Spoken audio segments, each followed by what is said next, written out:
welcome to Not in ShawScope. It is not in ShawScope. No, see, this happened last time. I'm agreeing with Why you. are you fucking shaking your head then? No, because you did this last time. You both, I was introducing, and you were both going like that.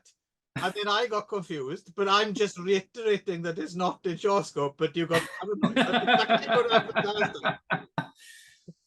Yes. Anyway, it is not. This is not in ShawScope. Yeah, he's right.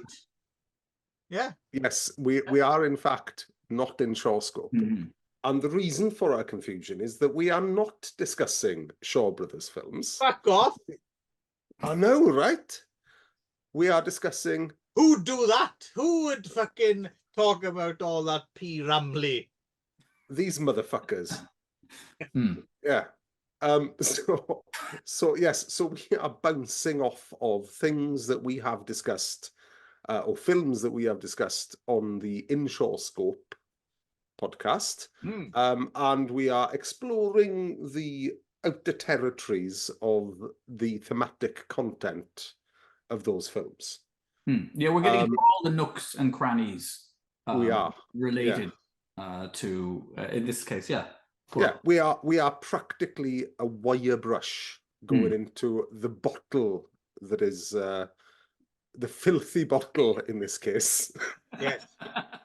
Of Jimping Golden Lotus in this. Yes. Yeah. So I have a theory. It's my theory is this. I came to this when I was watching this set of films, and I had just come off watching 8 mostly semi-pornographic and actually pornographic Joe D'Amato films for another thing that Clive and I are doing. It's a great replacement theory. I think Clive is slowly pulling anything that's not... That's a strong accusation. No. I think we started out doing a variety of different kinds of films and so on, but slowly Clive is just engineering things so that all I'm watching is soft and hardcore pornography and then having to talk about it in a public setting. So I'm just gonna leave it out there. I don't know if that was the plan all along, but I feel like this is but yeah, that's what we're doing. That's what we're doing here. Yeah, next year we're doing the entire Sean Costello catalog. Yeah. So all right. So we are into 2008. So quite recent times with this. Yep. Again on the for old geezers like us, yes. It's just the other day. Youngsters think that was a long time ago, don't they? That's true. That's true. Yeah. So on the Golden Lotus, Chupen Ming, we have basically got a duo of films, which is the life and times of Simon King, Jimen Ping, the villain of the Golden Lotus mythology. Right. And these are a bit of a ride, I think. Yes, there's a light and a dark, isn't there? There's a cumulative experience all told, I think. Yeah. So cast and crew details front and center. Cash Chuman K, who did Sex and Zen 2 and Wild at Heart. So he's got a bit of a pedigree. Cash Chin. Producer. We've got one of the producers. Yeah. There's a little tiny bit of kung fu choreography in this by Poon King Quen and Sam Feng San, which is fine. Yeah, it's all right. It's fine, but it's not really worth lingering on because there's hardly any of it.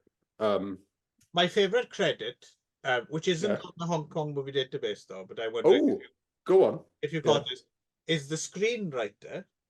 Because the screenwriter has a fantastic, every now and again you come across just a brilliant anglicized Hong Kong name. This is one of those. Hermit Sage. Yes. Doesn't brilliant. Get on with others, I guess. Yeah, I like that. Great. Yeah, wonderful. So I didn't manage to get to the bottom of this, but there seems to be quite a lot of Japanese female talent in this. This Yes. is something that happened for a while. This became a bit of a trope in category 3 Hong Kong films for a while, actually, where they would often get Japanese pink or porno stars in to do all the nudity in their films, and this is definitely the case. All the nudity, it's all Japanese adult video stars. Yeah, and you know, they've all got appropriately enhanced boobs for the 2000s. You know, each to their own. So a variety of Japanese talent. So I'm always butchering Japanese names. Wakana Hayaku. Hikaru, sorry, I'm struggling to read. She's the bald right. nun. Yes. Yeah, I liked her. She's good. I did too. Yeah. She looks good bald as well, actually. She does. Yeah. She does. Yeah. Nicely shaped cranium.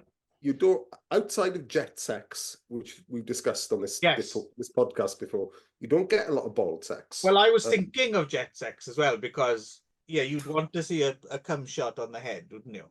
Yeah. And not in this one, but there is technically a cum shot in the second one, isn't there? Yes, there is. Yeah. Quite filthy. Yeah, Simon Lung gets it. Samuel Lung, sorry. Who's sketchy looking motherfucker. He's a bit of a Cat 3, like he looks born to have been in Cat 3 films. He does. So anyway, so we've got the main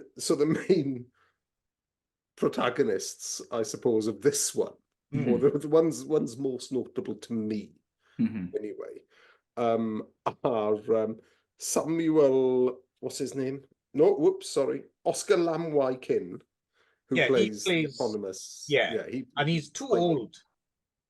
Oh, it's something fucking too wrong ugly. He's ugly. He's not fucking sexy. There's not a fucking woman. Yeah, I definitely think he makes more sense in the second film when he's supposed to look increasingly disheveled and old and kind of filthy. But when he's playing the young, like 20-something version, constantly jerking off the whole time, which is completely unbelievable. No. And what I really like about this, so front and center, right? Front and center on this. If you want to see star of TV and major Hong Kong blockbusters, Norman Choi Soo Keun, teach a teenager how to do iron dick kung fu. This is your film. Yes. With training scenes. Penis push-ups. That's the one. So when that happens, that is genuinely hilarious. That gag is me as fuck. Yeah, it is. The only that's right. I mean, I was happy to see Norman Chu, obviously, being a big fan of Duel to the Death. But I did wonder, like, was Pal Sin not available? Like, was there a reason why at this point? Well, Norman Chu as well. I mean, really commits. Right, like there's no tongue in cheek, there's no winking to the audience. No, he's straight down the line. No, and he even gets some action at the beginning when he has the whole kind of mercy bang for his wife when he like gives her her. So I didn't like that. Uehara Kaira she has a dual role, right? She kind of turns up later as the friend's wife, right? Violetta, isn't it? Yeah, who dies, and she has acupuncture orgasms, right? So on the tits. So she's one of the other, but the main girl, the one who plays Lotus, is friend of me and Nick, Serena Hayakawa, was previously the #1 hostess in Roppongi, apparently, at a certain time, before she turned to some fine. I like Serena Hayakawa because she's, even though she's not my typical type, and she does have those fake tits, she has really good, like ridiculously perky fake tits, and everything about her is like a sex doll come to life. And I would just say, if you want to know more, I'll just say MIGD 081 MIGD 180, MIAD 185. Just search for those 3 things and you'll have yourself a good old weekend. Mileage may vary if you're not a into pervert. certain things. Yes. Yeah. But if you are, yeah, prepare to be like Oscar Lamb at the beginning of this film, like just jerking off all day, and then that'll make you a fan of Hayato Antonina. Yeah, enough said. Also, I really enjoyed the penis writing in this calligraphy as part of the training scenes. There's good training scenes in this. Yeah, it attaches a you see the dick as well. It's reasonably unusual, I assume. But it's a level up as well in sophistication from pissing your name in the snow. Oh yeah. Yes. Yeah, no, but it's like, he's like he's like that. He's just like, and he's making letters with his, with his, because we can all do it, can we? We can all move it a bit, can't we? But it's like, he's moving it side to side. Yeah. I mean, I can't even do that calligraphy with my hand. I mean, that's quite complicated and difficult. Yeah. That's true fine motor skills. That's a learned cock, is that? Yeah. And you know what? I'm surprised that they made the prosthetic so small. I like it, like just the normal dick size. Right. You are a bit of a size queen, though. I do know.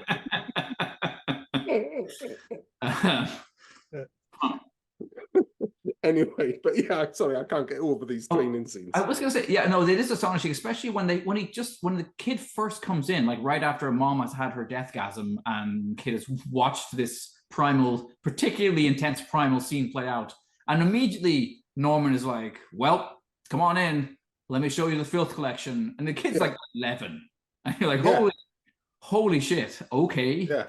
Yeah, these are the dildos, these are the whips, these are this is the fucking porn on the walls. Yes. And these are the pills that I have personally devised to maximize your, Yeah, so also worth mentioning as well. So this is the Golden Lotus, but it's a kind of a bit of a remix, isn't it? So you have some of the Golden Lotus we're familiar with. For a while, I thought we wouldn't get any Wu Song stuff, but he does turn up, but in a slightly different, rearranged order than we're used to. And then there's the added backstory thing about Zeman's dad, which, as far as I know, isn't in the source, although it might pop up. And also how Zeman meets his first wife. Yeah. Because she does. I realize she appears like that name Moon is used in other, actually in the Borowczyk film, that's the name given to his wife, Yoko Tani. And so obviously his official wife, that is her name. So, but also there's sex and zen in there, right? Because the swing and stuff like that. So there's yes, you've got the sex kung fu battle thing from Chinese torture chamber story. So it's not a straight up Golden Lotus adaptation, but yes, to your point earlier, as you get into the second part of the story, because this is in 2 parts, like 3 hours split into 2 parts, that's when you get to the downfall, dark side stuff. And I have to say, overall, I don't think this is a great Golden, but if you're going to watch it, you have to watch the whole thing. It's a nicely the way that they play the final terminal ejaculation, the way they make that homicidal is pretty well done, I have to say. It is good. That was good. That is a nice, that was like a so we're just going to talk about this duo as a whole. I think so. Yeah. Because those are his last words then, which is kind of great. Those are Simon's very last words on this planet are him screaming, "I have to ejaculate." Simon says, "I have to ejaculate." Yeah, I mean, it is kind of it's a series of two halves, though, I think, as well, because I think that It's a game of two halves, Darren, I think is what you're trying to say. Jimmy Hill, yeah. I don't even know where that reference comes from. I think it's Harry Enfield or something, is it? It might be all Jimmy Hill. Mary Whitehouse Experience. Yes, Mary Whitehouse Experience, maybe, I think. Yeah. Anyway. Yeah, but certainly the first film is all about. See that Simon thing? That's you, that is. Well, I wouldn't mind a bit of, Iron Dick Kung Fu. Mhm. Although I say I'm surprised at the tiny size of the prosthetics. Just saying. But no, I think that it's if you watch them separately, and there was probably at least a week in between, probably 2 weeks in between me watching the second one and the first one, and the first one's kind of, it's either a wank a minute or a laugh a minute, right? It's not a serious film. It's a silly, sexy romp with fucking dick kung fu. And Bamboo, who's Zimen's worthy retainer, keeps getting kicked in the dick over and over again, with little Dicky Bird noises playing every time he gets kicked in the sack. Samuel Young in action.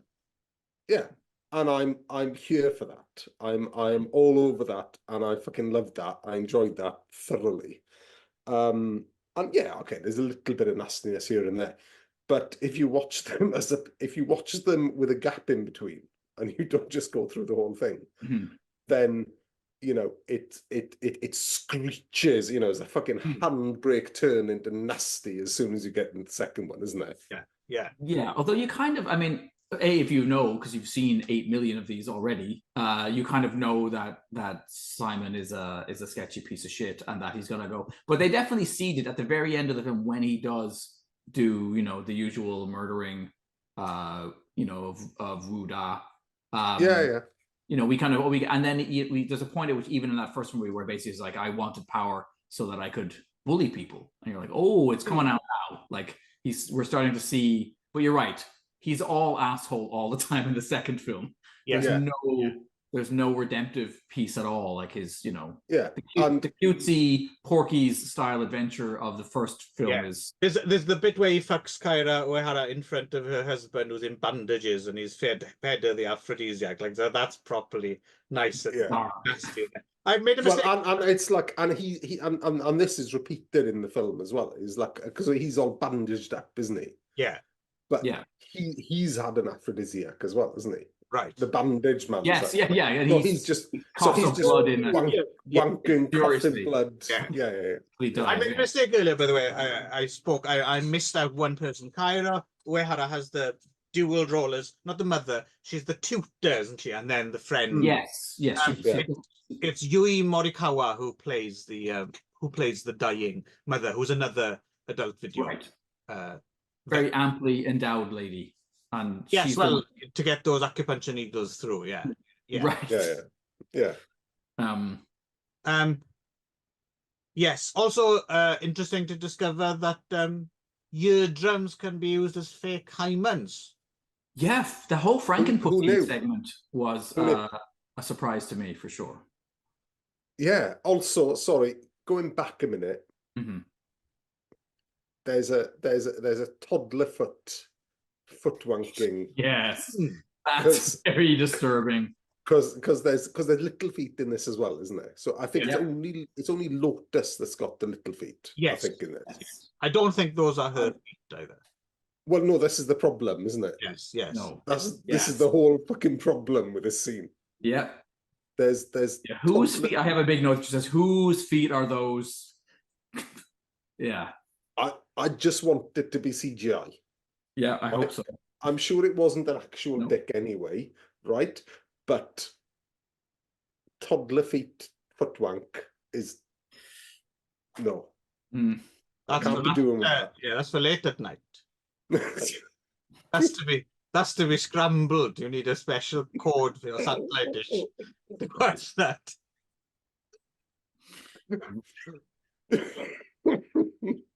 Everyone, make sure you've got a VPN. Yes. Yes. Yes. or the Babylon will come for you. Anyway. So that's just about time, isn't it? I suppose that's just about time for us to talk about the fucking dark shit that happens in the second film. Yeah, no, which is all nasty. Yes, yeah. I mean, although actually I have to say that the one of the first scenes in the second film I did find quite funny. And I think it is I lose track of who it's, either Lotus or possibly Plum. Is on a swing. It's Lotus. That's Lotus. What is Lotus? Yeah. She's on a swing, and he wants to eat some grapes. So he does the grape thing. The old trick, yeah. Except they come out peeled. Yeah, she shoots them back. Yeah, at him. Yeah. But they've been peeled inside. Yeah. The thing with Ayakawa as well is as awesome adult video performer as she is, she's not the world's greatest actress, and clearly is not speaking Cantonese or Mandarin. No, it's just speaking her lines in Japanese or whatever. And almost every line reading she gives, she just looks entirely clueless, doesn't she? Yeah. Looking at the camera and just says something, gives a bit of a smile. Oddly enough, it kind of works in the context of this film, but it is a weird. It is a weird performance, and clearly just cashing in on her fame as an adult video star, right? Oh yes, yeah. Because the interesting thing is, I think they do. I mean, as far as I know, there is some Hong Kong made pornography, but it's very, very underground and extremely illegal. So it's always been easier for them to just import stuff from Japan. So Japanese porn is quite visible in Hong Kong, except they cut out all the good stuff usually. But depending on what you think is good. Yes. I remember once Darren actually had, weirdly enough, I remember Darren had a Hong Kong VCD of like a Japanese and like one of the scenes was like a throat fucking scene, like an irimacho scene, and in the Hong Kong version it's just someone starts giving someone a blowjob and then it cuts, and then it's a very exhausted looking woman with cum on her face and like a pool of like drool and vomit on the floor in front of her, and you have seen none of it. Like, it's all just missing. I remember that. I thought that was quite funny. Just gone. I miss the VCD days. Going down to Chinatown. I mean, we used to, in Vancouver. Vancouver has an enormous Chinatown. Yes, we would go there and just walk and troll the various shops, and they'd have huge displays out front of just everything. You don't have to miss it because there's still a lot of stuff trapped on VCD, right? It has no other. That's the thing. Yeah, absolutely. Yeah. No, that's where I'm sure a lot of this stuff's going to come from. Yeah, and they need to be rescued because it was one of the worst home video formats, just in terms of degradation and quality. Just like that stuff looks like total ass now after just having been watched like twice or something. Yeah. I was just back to that the grape juice making scene. There's a great line in there where I'm guessing she's getting full, but then the subtitle is like she says it's stuffy, which is awesome. And then he also flings a few up her bum as well. You may or may not have. He what? Sorry, what was that? A couple of those don't. A couple, he sends a few by the back door as well. Oh yes, yeah. No, I caught that. Yeah. Different flavor then. Indeed. Do you want to hear my joke about? Of course we do, Darren. It's bound to be good. You know what? Oh yeah, that's it. Yeah. So there's a man is a man. He's a scientist, right? And he invents a genetically programmed apple, right? That he can now program to taste of anything, right? So he takes various orders, right, of various customers. Yeah, so often you'll have someone who wants, one side of the apple to taste like, roast beef dinner or steak dinner, and then the other side of the apple to taste like cheesecake or some beautiful dessert. So anyway, he gets an order for an apple, and the apple is meant to taste like pussy. So he goes to, the delivery happens, and the client has paid extra for this, so he gets a personal delivery from the scientist, and apple gets handed over. The wealthy client bites into it, immediately spits it out. What the fuck is this? It tastes nothing like pussy. And the scientist says, well, just turn it round. But Right. Yes. Did you make up that joke? no, I heard that joke, and I elaborated a bit on the genetic. Right. I heard that joke when I was in primary school. Nice. Oh, right. Okay. So it's good. It's been bubbling for a while, yeah. Anyway, until you really honed it. Polished it for your tight five. I was going to say that there's actually a scene that's a fisting reference. No, that's your workshopped 5 minutes of stand-up. Right. Okay. Ready for you the late night. I see. But sure, it could also be yes. Yeah. Go that way too, Clive. Yeah, it's like how was she? Well, she was a tight five. But notice my nails are short, viewers. Yeah. Right, there's a hopping vampire then. There's a scene at the end of the first part where it's a scene that should carry a lot of dramatic weight, because it's the scene where they've gone in. Oh no, sorry, it actually doesn't. It's the scene before they poison. But it's basically when he goes in and he's banging Lotus in front of a sleeping Wu Da. Oh yeah. And Wu Da gets up and starts stumbling around and it's this extended, and it's very Robin Asquithy. Like, to me, I was like, this really feels like a scene pulled out of a confessions type of a film. Yeah, because he's just like sleepwalking, and they have to he's walking around the table, and they have to shift. They have to and I think at the end, then he places some incense sticks into her bum. I like that. I like that.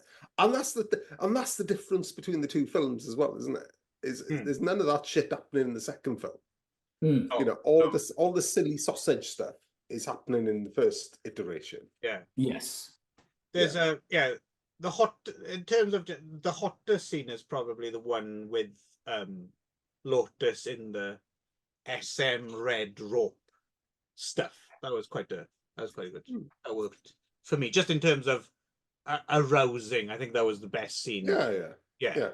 I did like the I liked the deflowering in a nice consensual way of bald moon as well in the first one.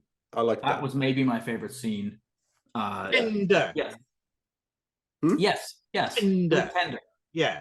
That's good. Yeah. And all of that stuff about this, the men have spitting snakes on them. All of the Mother Superior stuff was that's fun.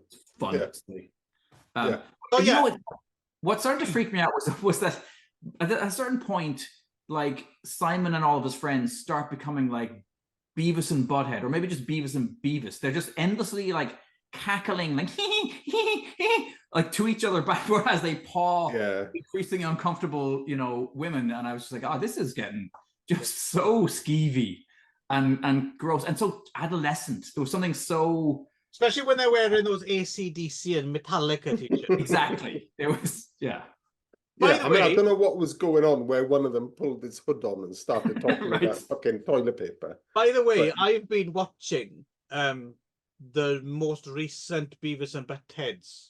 I haven't seen them. Yeah. And I was quite pleased in an episode, Stuart turns up. Okay. still wearing a Winger t-shirt. He's got like a suit jacket over it. But still no sign of Todd. I haven't seen Todd turn up in the new iteration yet. But we'll see if they're saving that for the back end. So here's the question, which is kind of a question with this one. I'll finish with this. See if you have anything else to say. But I'm not sure if the Forbidden Legend, Sex and Chopsticks, parts 1 and 2, are to be recommended or not. Because, and the reason I say that is because cumulatively, it kind of works. But at the same time, there's no way around it. So I wonder if I would send someone off to watch 3 hours of this. That seems a bit of a stretch. Well, I would send someone off to watch an hour and a half of it, and that hour and a half would be the first one. Because that's just pure, unadulterated, sexy fun. And see, I disagree, because I think the second bit is better at what it does than the second bit is really good at being dark and weird. And if you want sexy fun, you're better off watching Sex and Zen or Sex and Zen 2 or something like that than the first part. But I'm not sure if the second part works without the first part. Yeah, it's a problem. It's because, and again, it's like that. It's the transition, isn't it? And yeah, it's you know, it's I don't know. It's like, you know, going from, you know, Beavis and Butthead do America to Beavis and Butthead do fucking Human Centipede, isn't it? You know, if you use that analogy, you know, it's not, or, you know, Beavis and Butthead do Martyrs, or, you know, something like that. Because it's almost that kind of severe a gear change, isn't it, between the two films? It's an interesting choice to have done it like that as well, actually. I do wonder what, because they were released slightly apart as well. So yeah, because the thing is, it's not, because it's almost a trick, isn't it? Because like someone who would have enjoyed the first part, and I didn't particularly enjoy the first part, I enjoyed the second part more. But if I'd have gone and seen the first one, I probably would have skipped the second one. Just the fact that I have them both together, and I'd seen them before, so I knew what was coming this time. But the first time I saw it, I almost didn't watch the second part, and then was glad I did, because it was worth it. But it's just it's like, why would you trick someone? It's kind of like a practical joke, isn't it? It's like, oh, yeah. I enjoyed, because if you did enjoy that, I enjoyed that cute, sexy first bit. And then, what the hell is this? It's an odd one. I don't quite understand what the idea. It has much. The second one has much more in common with almost every version we've seen up until now. It's the first one that's the outlier, with this cutesy, you know, martial arts training, dick training, you know, this whole thing. Like, yeah, that's all new, right? And the tone of that's new. But the version, this, you know, the second film, yeah, it feels much more like every other version we've watched up until now, where Simon's just a piece of shit. Because you could have done it, you could have quite easily have taken 20 minutes off the back end and then had a nice sunny 20 minutes, and you could have made it one film. I mean, it's been done before, right? This is an interesting, because it's not even as if they've taken the space to like, okay, we're doing Golden Lotus for all time or something like that, because you need a whole TV series for it anyway, I think. But it's a really strange. I would like to know what the thinking behind the project was. Like, why was it done in this way? And yeah, I don't know who any thoughts on, would you recommend this, or? Yeah, I mean, yeah, I'd recommend it, but I would recommend 2 films to separate people.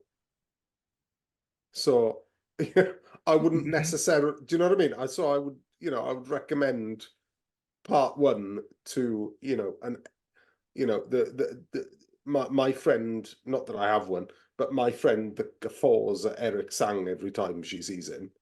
And I would recommend the second one to Clive. Yes.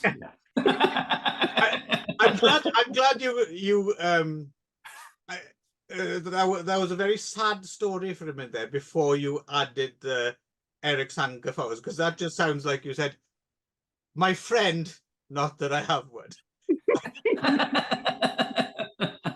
I don't have friends. Well, that's the thing. If I didn't know you and knew it wasn't true, that would have broken my little heart, Darren. Oh, Clive Bath. Right. Okay, I think any more to say, Nick, or are we? No, I'm just wondering. I guess I'm wondering how much of this is on the page, you know, because we've now seen multiple versions of this novel, right? And certain scenes keep coming up again and again. And whether is that because they're done in an earlier film and everyone's like, oh yeah, remember the stuffing, you know, fruit in a lady's, you know, pockets. We shouldn't do that again. Or is that in the book? Like, I mean, how explicit is this book? Well, I haven't got Good to the end question. of it yet, Yeah. but it is. The thing is, it's a not a slog exactly, but there's a lot of it, and there is this stuff in it, but then there's another 20 pages of something very non-sensational, and Okay. so it's passed out rather than it's Right, not this right. steady dose that you get in the films, because obviously that's what you want to see in the films, right? You don't want to see the talky, you know, Concubine intrigue stuff. Yeah, exactly. Yeah. Although, again, when we get, I mean, we won't for this show, but if we, I know, spare time, ever get around to watching any of the Golden Lotus TV series, maybe we can inform each other a bit more about that.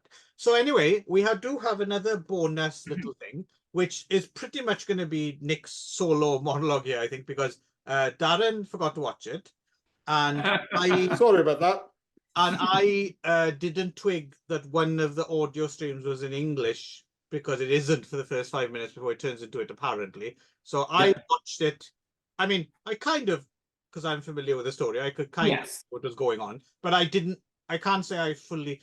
So I'm gonna have to watch it again to fully. So this is Lotus. I'm going for a piss, by the way, so because I have nothing to contribute. Okay, well, come back. Don't go for it. Yeah, okay. I am going to come back. Yeah. Yes. So Lotus Door. So this is a part of the Série Rosé series, which seems to be. I guess it's Série Noire, right? Is the French kind of that's what they call hard-boiled and I suppose it's their version of giallo. Right? Yes. So a lot of stuff were put out in the Série Noire edition. There's, of course, that brilliant from the 80s called Série Noire, and I believe there was a French anthology series based on hard-boiled American writers, mostly the Série Noire series. So this is the Série Rosé. This is the sexy equivalent, is what I prefer. Yeah. So this is a French TV series based on classics of erotica, I suppose. And as far as I know, this is the only one that is actually English friendly in any way, shape, or form. And this is so it ran from 86 to 1991, 26 episodes across 3 series. This is from the last series in 1991, directed by Valerian Borowczyk, the Polish director of classics such as Dr. Jekyll and His Women, right? Which is actually a really great film. The Beast, which is an offshoot from Immoral Tales, right? And interesting director. Did one of the Emmanuel films as well. But yeah, Borowczyk, a very interesting, and animation as well. Is the other thing. So last thing he directed as well, I think. The last film he made was a good few years before this, right? And then he didn't do anything, and then he does this, and I think this is the last thing he did. He didn't do The Beast in Space then. Who did The Beast in Space? No. That's is that Alfonso Brescia? Okay. Really? But I think he did the soft version as opposed to the inserted version. I mean, yeah. Right. So I mean, so what we have here basically is a very it's a brief snippet basically from like what we know is a much longer narrative, because we've been talking about endless and some very long treatments of it. This is really just one anecdote from the story, and it's pretty much it opens up with Simon Ching, Zimenching, in a brothel. Basically, he's gone to hire a girl, and he's being shown the wares by like the brothel lady, who also for some reason shows him, I think, a goat and a duck that he can have if he wants. And then she says, like, we don't make any, we like, it's something for every taste here, which made me think about the beast. Was this like a little simmering thing for Borowczyk, having these kind of like bestiality nods in his films or not? But anyway, we can see that documentary about him, Love Express. We might find out. Yes, yeah. Well, I tried to find it, but I can't. It's blocked here in Canada too for whatever reason. So Darren to see if he can get access to it. But yeah. Anyway, so he ends up picking this girl called Cinnamon, who appears to not be Chinese. Maybe, I'm guessing. And he's the one he ends up spending most of the French, Vietnamese, maybe. Right. He ends up spending most of the running time kind of banging her, which is pissing off his wife, played by Yoko Tani, and his Lotus, who's at home, and then another one of his concubines, like second wife or whatever, third wife, and also her last thing she did as well, right? I think or previous to this, she hadn't done a film since she made a film in Brazil in 1978. And then there's a long gap, and then Yoko Tani turns up in this.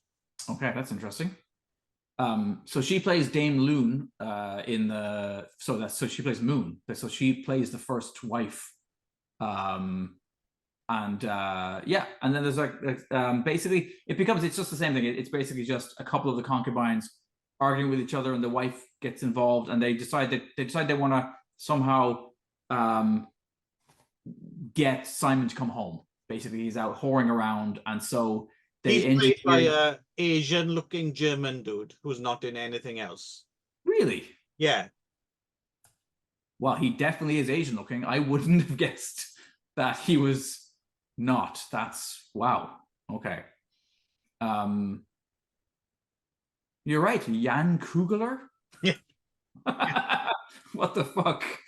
Wow. Anyway, so they decide to engineer a kind of a little cuckolding, and then they'll leak news to him that he's being cuckolded. That and it's Lotus that ends up. So it's basically a section we've seen before where Lotus seduces the valet, basically, and there's the whole thing with the scented pouch of stuff that she's given him, and that's kind of that. Basically. She's played by Ning Chunyan. Again, not did anything else, I don't think. Yeah, most of the other, I mean, I think she's one of the only Chinese, or maybe the only Chinese actor in it. Yeah. Everyone else seems to have more Vietnamese-y looking names, and anyway. So yeah, that's kind of that. And then, Simon gets the hump, eventually gets pissed off, does come home, and then deals with the valet by having him crushed with a gigantic rock by this kind of, they have a Hodor type of, big, stupid guy who... Lotus and the lad have sex in like a cave as well, don't they? Some kind of... Yeah, it almost looks like it's a massive like carving, like a Hase Buddha face thing that you can go in through the nose or something. It's an odd, I mean, it's I don't know, it's too brief to, I mean, it looks good. It's well made. It's a Borowczyk film, obviously, so it looks good. But it's, you do have to wonder kind of why they bothered, really. Like, yes, it's very ephemeral and not particularly. I don't know. Like I said, Borowczyk hadn't done anything for a long time. I guess someone must have offered it to him, and he was like, "Okay, maybe got it." And then he never directed anything else. So. Yeah, I don't know if it works better. Maybe if you see the whole Seri Rose series, maybe it makes sense. as part of like a jigsaw of world erotica culture or something like that, European erotica culture. But in and of itself, yeah, there's not much to it. Yeah, I would agree. It's just It's a kind of a curio just because it exists. Yes. Right. And it has, I mean, it has this kind of multinational cast, and it's clearly not made in China, right? It's all made on sound stages somewhere in France. And it's a weird thing. Or a Santa's grotto off season. Yes, possibly. But yeah, I don't think it's a must see by any stretch of the imagination, unless you're a Borowczyk completist. I tell you what we could do here is sometimes on another thing that I haven't done for a long time, actually, the 50 Shades of Pink podcast, I always have my co-host on who's never seen any of the films to give his psychic impression of what he might think of the film. So Darren is here invited to review a film he hasn't seen. Guess what because the good thing is, well, you heard none of that because you were having a piss. Well, I heard you have no clues at all. Yeah, you heard the end of it. So what do you think, Darren? What do you think of Golden Lotus by Valerian Borowczyk, which you haven't seen? I think I might like watching it a bit pissed at 2 a.m. And just marveling at the nice cinematography and possibly tits. Does it have to be 2 a.m.? How about 3 a.m.? Or is that a different story? It could be 3 a.m. Yeah, I might be getting a bit tired by then, though. Yeah, you'll fall asleep. But then it's not a long film, so that's true. Yeah, that's my there we go. my impression. Brilliant. Yeah. Right. Yeah. Okay, so we've got one more round of Golden Lotus in us. The not ShawScope. I feel like I've been stuffed with a lot of grapes by now. I don't know how many more grapes I can take. 5. And then we'll get there's always room for more. And then we shall get back on our regularly scheduled. The thing is, if you have a nice little stroke of the hair, right, while you're putting it in, you know, just kind of distracts you maybe from the momentary. No, just makes you relaxed. Just makes you, or bit of poppers. Poppers might help. Just saying. Right. I'm sure Simon's got some poppers in his no question. Okay then. Till next time. Yeah.